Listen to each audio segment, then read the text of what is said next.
Hi, my name is Kati Belovic. Nice to see you again. Everything fine? Yes. Okay. We would also like to welcome our online viewers. Hi. Austria is calling. Thank you for joining us. And some general information at first. For those here, please could you be seated during the press conference like yesterday, so we don't block your online cameras. And afterwards you have time to take pictures, so please don't flash pods during the press conference. That's it. It's easy. Okay, we will start. For our first press conference of the day, please welcome from Serbia, Bojana Stamenov.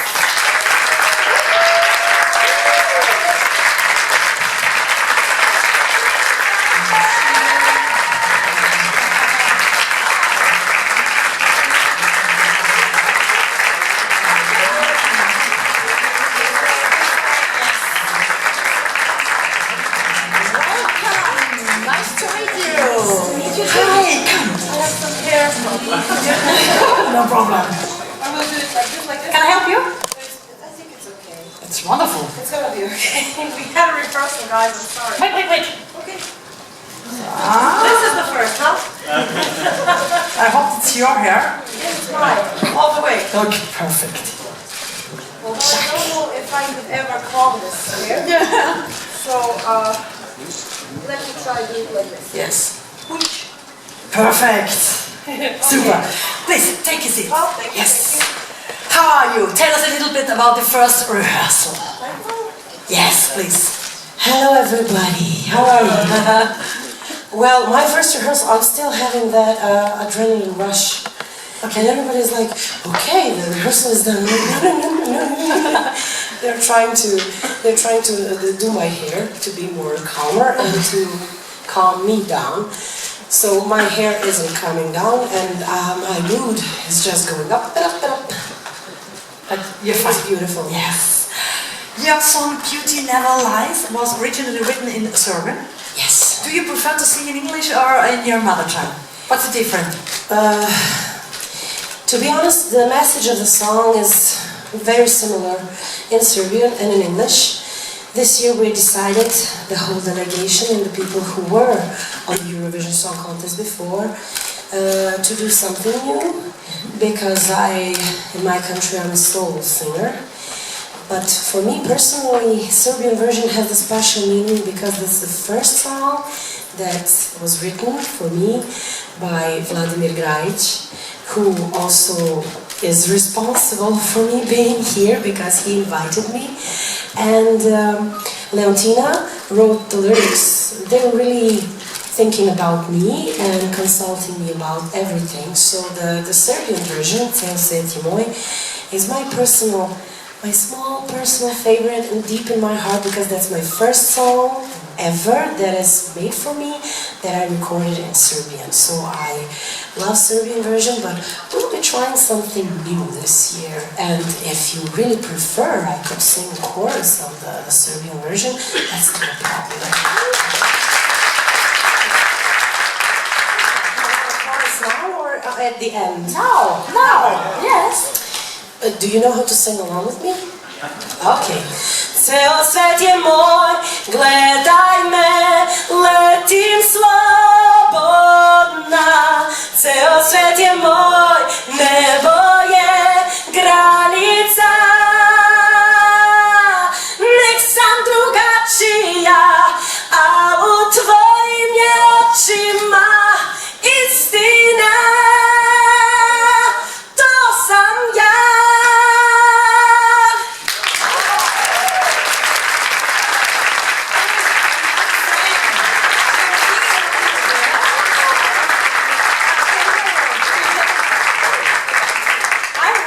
You are known for your unique style.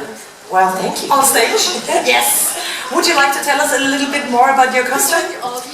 Well, this costume for Eurovision and my overall styling on every event, this is unfortunately mine because I like to be relaxed in what I wear and I don't like anything that pulls me and I'm a lady. But nice styling for the Eurovision happenings, and of course my beautiful, beautiful dress was made by Igor Todorovic, who is our fashionista in Serbia, high fashion, and he is so amazing. We have a really, really good relationship and a really, really lovely sense of humor. Our jokes are, I think nobody understands them, but we are laughing our off. Okay. Okay, we will start with the questions from the audience. Oh, Is it okay? of course. Please, you know it from yesterday. Raise your hand, stand up, and tell us your name, please, and who you represent. Okay, we will start with the man, yes, here in the middle, in front. We have assistants with microphone. Please speak in the microphone so the online viewer can hear you better. I'm John from ESC Insight, welcome. Thank you. We mentioned it before that you were initially a soul singer. I've seen your performances on The Voice of Serbia where you give some amazing performances of Chaka Khan songs. And so this is quite a different style for you. Was it easy for you to kind of transform into this disco diva that you are for this song? Is that what you've always wanted to do? Well, lately, in the past year and a half, I'm in that disco mood. So it was not an easy thing for me if I were to do it alone, but I had a great help from the composer of the song. We talked a lot, we changed a lot of things. He really made it to fit me. So it wasn't easy, maybe it was harder for the audience to accept me like that, but for me it was something new, and I always like doing something new. So the whole experience is beautiful for me. Okay. Hope that answers your question. Yes. Next question, besides from Australia. Yes. Hi, Bojana, Alistair Roach from SBS Radio in Australia. I have a question about your involvement in the Bosco Buha Theatre. Oh, yeah. Can you tell us a little about that? And children in the audience, are they more difficult to please or easier than adults? Oh, that is a beautiful question. Thank you for asking me that. My friend from my high school, my music high school, now of course we're older, he composed the music for the show, show called Tom Sawyer. We did Tom Sawyer, and that is the only musical in Serbia in children's theatre. So it is a beautiful show to watch and to hear. I really enjoyed doing that. I'm not doing it right now because of this, but I hope to get back on that stage, because children are the most beautiful audience ever. They're so honest. Every reaction that they're like, I can explain a scene in a show where Tom's aunt is saying, "Oh, Tom, go to bed. Come on, hurry up, go to bed." And he's like, "Oh, Auntie, could you please say something beautiful like, oh, my little soul, my little love, could you please go to bed?" "All right, my little soul, my little girl, yes, go to bed." And the little girl is sitting in the front row like this, and she's hating the auntie. And there's a scene, of course, where they are looking for Tom and Ben in the forest. And then the auntie's left alone on the stage, and she's like, "Oh God, please take care of my little boy. He's my little soul." And that little girl saying like this, "Yeah, now you tell him." So those are the reactions that are really beautiful. I really like doing that. So.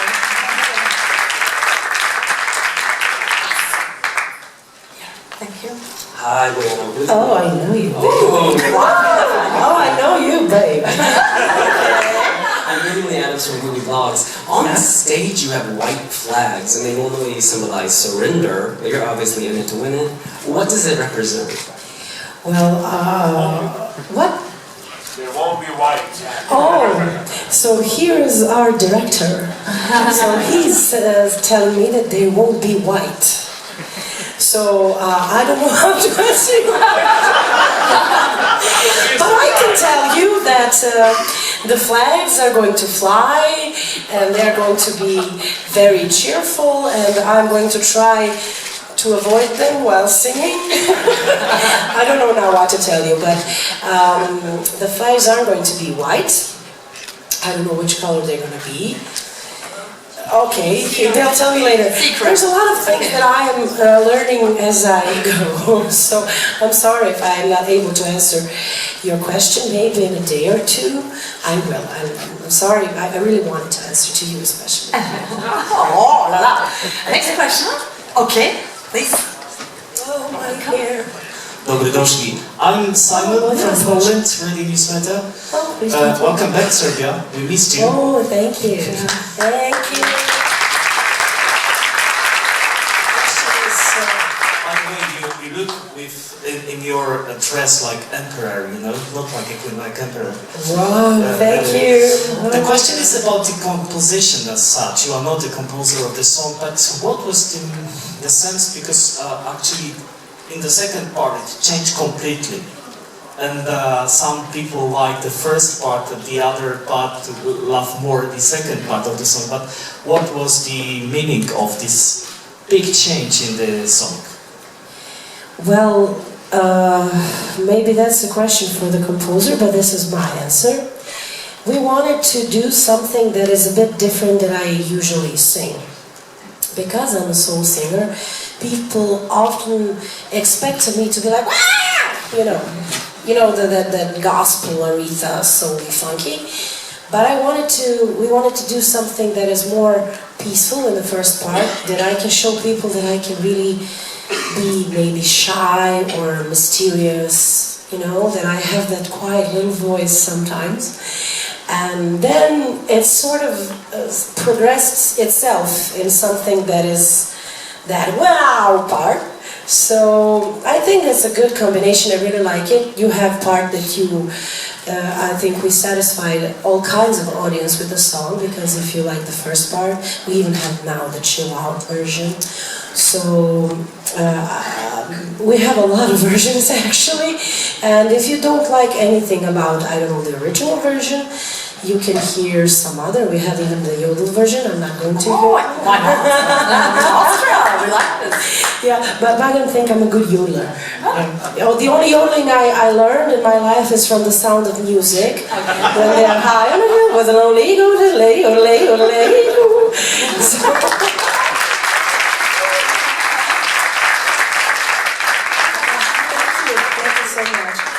But we really made an effort to satisfy everyone's taste. So that's all I have to say from my angle about the song. On the official press conference, you can really take the composer like this, like this, and ask him everything. I'm sorry, Gaio. Just a second. Okay, yeah, good. Okay, you can also ask questions via hashtag #AskEurovision. Thank you for the questions. There is one from Dimitri. Dimitri would like to know, you represent Serbia on its returning year.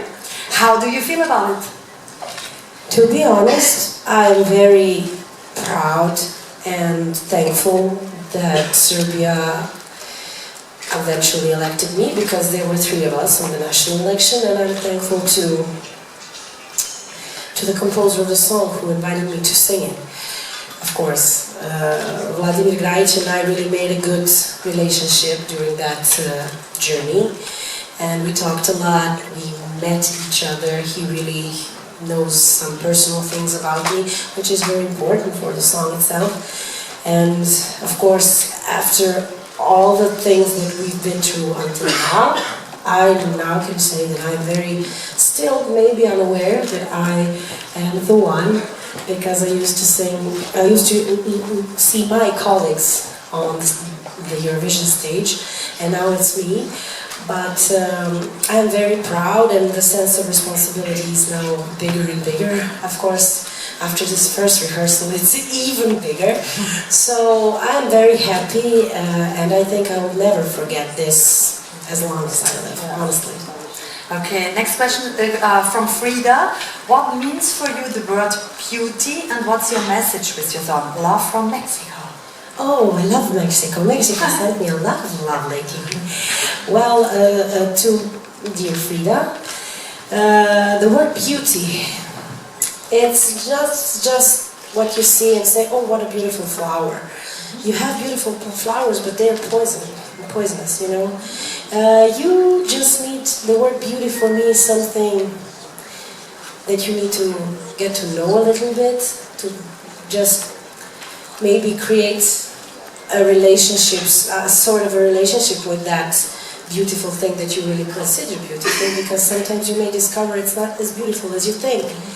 And something else that you haven't considered beautiful possesses the real soul beauty and that not skin deep, you know. So the word beauty for me, it's a very important word, because now people are telling me you are beautiful. They always told me you are beautiful, you're beautiful, you're beautiful. But I was always a big girl, and I think that's the sub-question of that question for Frida. I always considered myself beautiful, and I'm thankful for my family for that. But when I came into the public scene in Serbia, people reacted this or that. It turned out that beauty is actually at the end, when you take that equality sign. It's not as skin deep. They really met me. I'm honest in what I do. I love what I do, and beauty is a very important word for me. It's not a skin deep thing.